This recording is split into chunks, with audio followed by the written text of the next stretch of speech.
Oyez, oyez, braves gens, de tout temps, l'histoire a été parsemée d'une multitude d'expressions et de gestes que vous employez encore aujourd'hui, mais sans vraiment connaître leur origine ou leur véritable signification. Eh bien, je vais me faire un plaisir de vous les expliquer. Allez, c'est parti!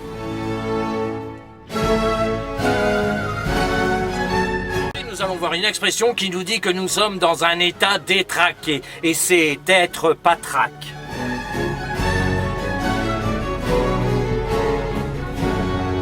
De nos jours, vous utilisez cette expression pour dire que vous ou une personne ne se sent pas bien, qu'elle a un coup de fatigue, une petite maladie. Par exemple, la nuit dernière, j'ai rêvé que je travaillais. Eh bien, quand je me suis réveillé, j'étais patraque. Mais d'où vient cette expression ? L'expression nous vient du XVIIe siècle. C'est à cette époque qu'elle est apparue en France. Et elle tire son origine de la langue italienne.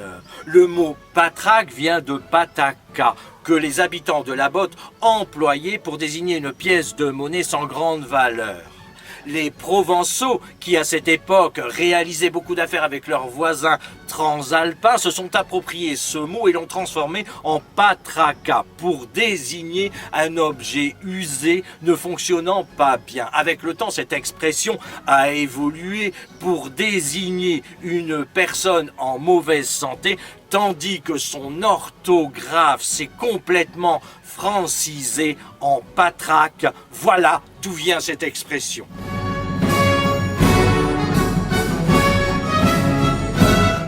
Être patraque, c'est ne pas être dans son assiette, c'est quelqu'un qui se porte mal. Mais alors moi je dois toujours être patraque, car j'arrive pas à me porter. Quoique même si j'arrivais à me porter, je ne sais pas si je me supporterai longtemps. Donc, les gens qui se portent mal, c'est qu'ils sont patraques, car ce sont des insupportables. Allez, au revoir et à bientôt.